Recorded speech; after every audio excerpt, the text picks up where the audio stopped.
اعوذ باللہ السمیع العلیم من الشیطان الرجیم بسم اللہ الرحمن الرحیم الحمد للہ رب العالمین والصلاة والسلام علی رسولہ الکریم و اہل بیتہ الطیبین الطاہرین لا سیما بقیت اللہ فی الارضین روحی و ارواح العالمین لتراب مقدمہ الفدا ولعنت اللہ علی اعدائہم اجمعین. اما بعد قال اللہ تعالی فی کتابہ الکریم بسم اللہ الرحمن الرحیم وَلَقَدْ ہمت بِهِ وَهَمَّ بِهَا لولا ان رأى برہان ربه كذلك نصرف عنه السوء والفحشاء انه من عبادنا المخلصین. صدق اللہ العلی العظیم. سامعین محترم عزیزان گرامی قدر، آج کا ہمارا یہ موضوع گفتگو کا سورہ مبارکہ یوسف کی 24ویں آیات سے متعلق ہے، جس کے حوالے سے کسی عزیز نے سوال کیا کہ اس آیت میں برہان سے کیا مراد ہے، اور حضرت یوسف یا پروردگار عالم نے بعض انبیاء کے بارے میں اور ان کے حوالے سے جو قرآن میں ذکر کیا ہے کہ جن کو بعض افراد لغزش، بعض اس کو گناہ کا لفظ استعمال کرتے ہیں، اور بعض جگہوں پہ حتیٰ قرآن نے بھی لفظ گناہ استعمال کیا ہے، اس سے مراد کیا ہے. سب سے پہلے میں آیت کا ترجمہ کر دوں اور پھر اس کے بعد گفتگو کو آگے بڑھاؤں. وَلَقَدْ لام اور یہ قد جہاں پر بھی لفظ آتے ہیں معمولاً عربی میں اس کے پیچھے ایک قسم چھپی ہوئی ہوتی ہے، یعنی یہ جو جملہ پروردگار استعمال کر رہا ہے یہ قسم کھانے کے بعد استعمال ہو رہا ہے، اور قسم کھا کر یہ کہا جا رہا ہے کہ حتماً ایسا ہوتا کہ ہمت بہی زلیخا نے قصد کیا، ارادہ کیا حضرت یوسف کی طرف، وَهَمَّ بِهَا اور انہوں نے بھی ارادہ کیا، لولا ان رأى برہان ربہ اگر انہوں نے پروردگار کی جانب سے برہان کو نہ دیکھا ہوتا، كَذَلِكَ لِنَصْرِفَ عَنْهُ السُّوءَ وَالْفَحْشَاءَ اور اس طرح سے پروردگار فرماتا ہے کہ ہم نے دور کیا اس سے برائی کو اور فحشاء کو، اِنَّهُ مِنْ عِبَادِنَا الْمُخْلَصِينَ بتحقیق حضرت یوسف علیہ السلام کے بارے میں فرمایا من عبادنا المخلصین، وہ ہمارے مخلص بندوں میں سے ہے. مخلص اور مخلص اس میں فاعل ہے، وہ آدمی جو اپنے آپ کو پروردگار کی جانب خالص کرے یا کرنے کی کوشش کرے، کہ جو امت کے عام افراد کے لیے استعمال ہوتا ہے. مخلص اس میں مفعول ہے، یعنی وہ افراد کے جن کو پروردگار نے خالص کیا ہے. بس ایک دفعہ میری حرکت ہے پروردگار کی جانب اور میں اپنے اندر اخلاص پیدا کر رہا ہوں، اور ایک مرحلہ یہ ہے کہ پروردگار نے بعض لوگوں کو خالص کیا یا خالص پایا. اب یہ بحث ہے اس کے اندر، اور یقیناً میں ان ابحاث کی طرف نہیں جاؤں گا، لیکن انہی ابحاث کی وجہ سے، یعنی یہی وہ ڈفرینسز ہوتے ہیں کہ جو عقیدوں میں پھر آگے چل کے ڈفرینس پیدا کرتے ہیں. یعنی اگر ہم یہ معنی کرتے ہیں کہ خدا نے خالص کیا ہے تو اس کا معنی یہ ہے کہ ان کی اپنی کوئی وہاں پر کمال نہیں ہے، ان کی اپنی کوئی کارکردگی نہیں ہے، ان کو اللہ تعالیٰ نے مخلص بنا دیا شروع سے ہی. تو ہمارا تشیع کا عقیدہ ایسا نہیں. حتیٰ انبیاء بھی، حتیٰ معصومین علیہم السلام بھی کسی نہ کسی امتحان سے گزرنے، یعنی اپنی صلاحیت کو خدا کے حضور ثابت کرنے کے بعد ان کو مخلص پایا جانا، امتحان میں کامیاب ان کا پایا جانا. لہذا توجہ فرمائیے گا، حضرت زہرا سلام اللہ علیہا کی جو مشہور ترین روایت کے الفاظ میں فرمایا یا ممتحنۃ امتحنک اللہ الذی خلقک قبل ان یخلقک فوجدک لممتحنک صابرا، کہ اے وہ جس کا امتحان لیا اس کے پروردگار نے جسے اسے خلق کیا قبل ان یخلقک، کہ اس کو خلق کرنے سے پہلے اس کا امتحان لیا. تو یہ جو خلق کرنے سے پہلے کا امتحان ہے، اس کے اوپر مباحث ہیں، میں اس تفصیل میں یقیناً نہیں جانا چاہتا، نہ ہمارے اس سلسلے کا مقصد جو ہے وہ تفصیل ہے. لیکن یہاں پر یہ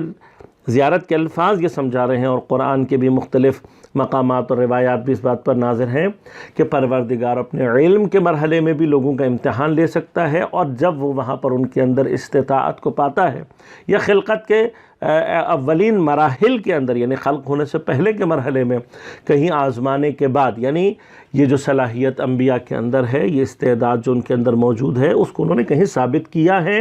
لہٰذا وہ اس مرتبے میں آئے ہیں۔ اب یہ جو ان کا اخلاص ہے، بس جیسے ہی ہم یہ کہتے ہیں کہ نہیں ان کے اندر کوئی استعداد تھی، ان کے اندر کوئی صلاحیت تھی، تو جو عصمت کا معنی ہے وہ تبدیل ہو جاتا ہے اس معنی سے کہ جہاں پر تصور یہ کیا جائے اور سمجھا یہ جائے کہ پروردگار نے چونکہ ان کو مخلص کر دیا ہے اور خالص کر دیا ہے، اب ان کے اندر جو ہے وہ گنجائش نہیں ہے کوئی گناہ کرنے کی، تو ایسا ہرگز نہیں ہے۔ صریحاً جو معنی یہاں پر ہے وہ یہ ہے کہ پروردگار نے ان کو استعداد پائی ہے ان کے اندر، اور خالص پایا ہے ان کو بس اپنی استعداد سے، لہذا عصمت کا معنی یہ نہیں ہے کہ یہ روبوٹس ہیں۔ لیکن جہاں کہیں پر بھی پروردگار نے انبیاء کے حوالے سے بات کی ہے، وہاں پر مراد لغزش نہیں ہے، گناہ نہیں ہے، چاہے لفظ گناہ استعمال ہو، کیونکہ قرآن میں جو لفظ استعمال ہوتے ہیں ان کا ظاہر حجت نہیں ہے، خصوصاً جہاں پر قرینہ عقلی کوئی موجود ہو۔ مثلا پروردگار جہاں پر لفظ وجہ اللہ استعمال کرتا ہے یا ید اللہ استعمال کرتا ہے، تو چونکہ قرینہ عقلی پیچھے موجود ہے کہ خدا کا چہرہ نہیں ہو سکتا یا خدا کا ہاتھ نہیں ہو سکتا، تو لہٰذا وجہ اور ید سے کچھ اور چیز مراد لی جائے گی جو استعارتاً۔ اسی طرح سے چونکہ انبیاء کی عصمت کے اوپر عقلی اور نقلی دلائل موجود ہیں۔ عقلی دلیل میں ایک بہت سمپل سی بات آپ کو بتاؤں کہ دیکھیے، عقلی دلیل میں اگر نبی غلطی اور گناہ کر سکتا ہے تو ہو ول کنفرم کہ جو وہ بات ہمیں بتا رہا ہے وہ اس نے غلطی نہیں کی ہوئی۔ دیکھیے، اگر مثلا فرض کیجئے کہ میرے متعلق آپ کا یہ خیال ہو کہ یہ آدمی بہک سکتا ہے، یہ آدمی کوئی غلط بات کر سکتا ہے، you will never follow me, کبھی بھی آپ میری اس بات کو تسلیم نہیں کریں گے کسی اعتبار سے کہ بھئی یہ شخص چونکہ بہک جاتا ہے، یہ کوئی غلط بات کرنے لگتا ہے، یہ کسی غلط سمت میں لے کر جاتا ہے۔ جہاں کہیں آپ کو میرے سے متعلق، حالانکہ میری کوئی حیثیت نہیں ہے، میں تو ایک ادنا سا طالب علم ہوں، لیکن ایک طالب علم کے بارے میں بھی آپ کا جو رویہ ہے وہ کیا ہے کہ اگر اس شخص کے اندر بہکنے کا امکان ہے تو آپ فالو نہیں کرتے۔ اس کے لیے بھی آپ ایسے افراد کو تلاش کرنے کی کوشش کرتے ہیں جو کم از کم محنت کر کے، پڑھائی کر کے اپنے آپ کو اس مرتبے پر رکھیں کہ ان سے کوئی کم از کم اس بیان میں غلطی نہ ہو۔ تو اب آپ خود تصور کر لیجئے کہ اگر انبیاء میں یہ چیز ایکسپیکٹڈ ہو تو پھر ان کی نبوت اور ان کو فالو کرنے کا معنی ہمارے لیے کیا باقی رہ جاتا ہے۔ لہذا اب یہاں پر جو حضرت یوسف علیہ السلام کے لیے فرمایا، تو پہلی بات اس پر ابحاث ہے تفسیر میزان میں، علامہ طباطبائی رضوان اللہ تعالیٰ علیہ نے بڑی تفصیل سے اس بات کو بحث کیا ہے۔ دیکھیے، ہمت بہی و ہم بہا، اب اگر ہم ان دونوں لفظوں کو اس لیے کہ اللہ نے مادہ ایک استعمال کیا ہے، دونوں سے قصد ایک لیں، تو یہ ایک صریحاً اشتباہ ہے جو اکثر سے ہوا ہے۔ دیکھیے، فرد کے اعتبار سے جو فعل کا معنی ہے وہ خود بخود بدل جاتا ہے۔ مثلا جب ہم یہ کہتے ہیں کہ فرض کرو کہ اگر تم مجھے مارو گے تو میں بھی تمہیں ماروں گا، اب میں اس جملے کو بڑے سمپل انداز سے آپ کے سامنے پیش کر رہا ہوں، اگر تم مجھے مارو گے تو میں بھی تمہیں ماروں گا، اس میں جو پہلا والا مارنا ہے وہ اٹیک ہے، جبکہ دوسرا مارنا جو دوسرا لفظ ہے وہ ڈیفنس ہے۔ پورے کے پورے آپ جا کر دیکھیں جوڈیشری میں، اگر عدالت میں اور قضاوت میں بحث کریں گے، ان دو ایکشنز کا صرف اٹیک اور ڈیفنس کے عنوان سے جو معنی ہے وہ تبدیل ہو جاتا ہے، جبکہ ہو سکتا ہے کام کی ظاہر اور شکل بھی ایک ہو۔ اب کام کی شکل بھی ایک ہے لیکن اس کے اندر نیت کا فرق آ کے اس کو ایک کو اٹیک کو ایک کو ڈیفنس بنا کے پورے طور پر اگر تبدیل کر سکتا ہے، تو یہاں پر جب پروردگار فرما رہا ہے کہ زلیخا نے قصد کیا، اب ہمہ کا مطلب قصد ہے یہاں پر، اور حضرت ابراہیم نے بھی کیا، تو ہمارے پاس روایات میں بڑی تفصیل سے موجود ہے، اور ائمہ نے یہاں پہ بڑا تعصف کیا ہے ان لوگوں سے متعلق کہ جو حضرت یوسف علیہ السلام کے بارے میں یہ گمان پیدا کر لیتے ہیں کہ چونکہ زلیخا نے زنا کا قصد کیا تھا اور ہمت کا لفظ وہاں پر استعمال ہوا ہے تو حضرت یوسف سے متعلق بھی ایک تھوڑا سا انسان تصور پیدا کرے، ایک عام مذہبی اور ایک دینی اور ایک مذہبی شخصیت جو ہوتی ہے ہمارے ہاں، ہم اس کے لیے یہ جملہ استعمال، اگر فرض کریں ابھی میں یہاں پہ سے نبی ہٹا کر کوئی عام عالم دین یہاں پر لے آؤں تو اور اس کے بارے میں کہوں کہ فلاں خاتون نے تو جو ہے اس کے ارادہ کیا تھا، اس نے چونکہ ارادہ نہیں کیونکہ پر اچھا آدمی تھا، تو کیا آپ وہاں پر ارادہ اس کا زنا کا لیں گے؟ یہاں پہ یہ ٹھیک ہے کہ کہا کہ لو لا ان رأى برہان ربہ، کہ اگر یوسف نے برہان نہ دیکھا ہوتا تو وہ یہ قصد نہ کرتا، سے زنا کہیں ثابت نہیں ہوتا۔ اس کو بہت بہتر طریقے سے سمجھنے کی ضرورت ہے۔ بعض افراد یہ کہتے ہیں کہ جی زلیخا نے پالا تھا اور حضرت یوسف اس کی طرف ماں کی نگاہ رکھتے تھے، لیکن شہوت کا مادہ اتنا تھا، نعوذ باللہ من ذالک۔ ہم جیسے ایک عام گنہگار اپنی یعنی وہ خواتین جن سے ہمارا ماں کا رشتہ نہ ہو لیکن ہم مثلا چچی ہیں یا مثلا خالہ ہیں، یا اسی طرح کی جو خواتین ہوتی ہیں محرم یا نہ محرم بھی ہوں، لیکن ایسی خواتین کے جن کو ہم مادری نگاہ سے دیکھتے ہیں، ان کے لیے انسان تصور پیدا نہیں کرتا۔ اب چیب رسد آپ نبی کے لیے یہ تصور لے کر آئیں کہ نبی اس کے لیے یہ قصد اور ارادہ کرے گا، تو روایات میں ہمارے پاس موجود ہے کہ معصومین سے جب سوال کیا گیا تو معصومین نے فرمایا کہ اس کا تو ارادہ تھا گناہ کا۔ لیکن اب دیکھیے مقابلہ کیا ہے کہ حضرت یوسف، اب دو مرحلے اس میں۔ الرا برہان سے کیا مراد ہے؟ یہاں پہ کئی معنی لیے جا سکتے ہیں۔ ایک برہان سے جیسے کہ روایت میں بعض مقامات پر آئے کہ اس برہان سے مراد نبوت ہے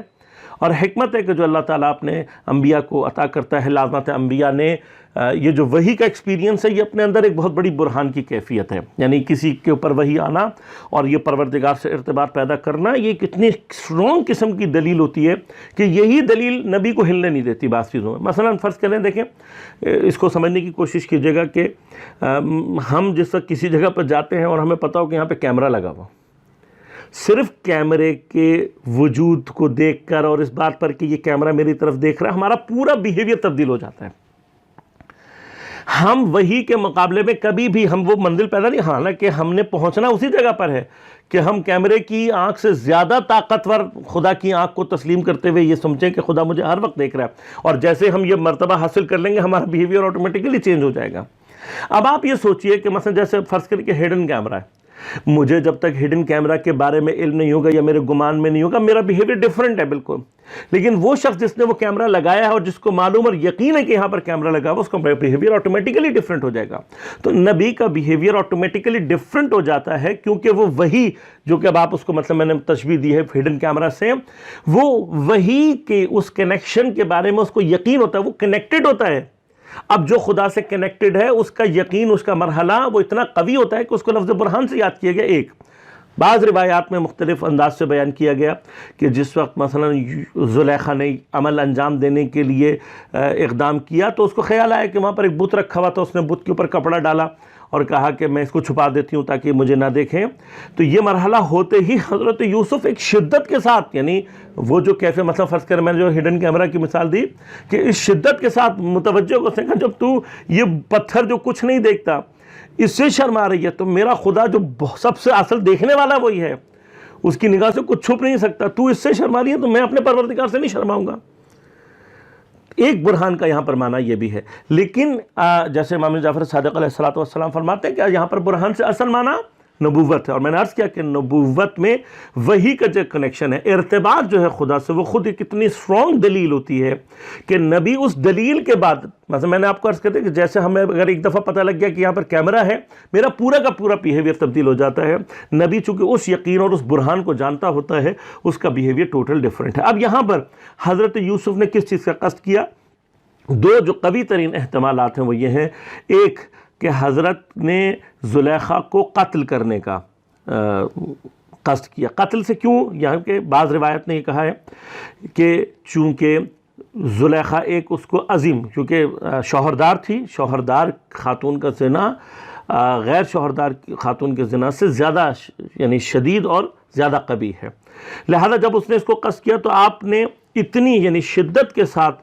جو ہے وہ ایک دفعہ کیا کہ گویا آپ اس کو قتل کرنے کا ارادہ کیا، لیکن خدا کی اسی برہان کی وجہ سے آپ نے اس کو انجام نہیں دیا۔ دوسرا معنی جو اس کے اندر ہمارے پاس موجود ہے کہ جو زیادہ قرینے اور میرے نزدیک قیاس کے نزدیک ہے، وہ یہ کہ بالآخر حضرت یوسف بیٹے کی حیثیت رکھتے تھے یا نہیں، یہ ایک الگ بحث ہے، لیکن تاریخی اسناد اور روایات کے حوالے سے واضح طور پر ہمیں پتہ ہے کہ عزیز مصر نے خریدا تھا، اور خریدنے کے عنوان سے جو ہے وہ عزیز مصر اور اس کی جو بیوی ہے وہ ایک طرح سے آقا ہیں، اس کے مالک ہیں حضرت یوسف غلام کی حیثیت سے جب تک موجود ہیں، اور چونکہ غلام پر اپنے آقا کی اور مالک کی اس حد تک کہ جہاں پر وہ اطاعت خدا سے ٹکراؤ پیدا نہ ہوں، اس کی اطاعت واجب ہے، لیکن یہاں پر حضرت نے شدت کے ساتھ اس کو جو انکار اور اس کو رد کرنے کا جو ہے وہ یہ سمجھ لیں کہ غلامی سے باہر نکلنے کا جو ایک عمل ہے، اس کی حد تک جو ہے وہ اس کا ارادہ کیا۔ لہذا یہ جتنے بھی چیزیں ہیں کہ جو حضرت یوسف علیہ السلام نے، اگر ظاہر میں دیکھا جائے تو ایک غلام کو تابعداری کرنی چاہیے، لیکن آپ نے چونکہ خدا کی معصیت تھی اس سے انکار کیا اور اس کا خلاف ارادہ کیا۔ ابحاث زیادہ ہیں، لیکن انشاءاللہ خدا نے اگر توفیق عنایت کی تو بعض مطالب دیگر آپ کی لے کر خدمت میں حاضر ہوں گے۔ التماس دعا۔ السلام علیکم ورحمۃ اللہ وبرکاتہ۔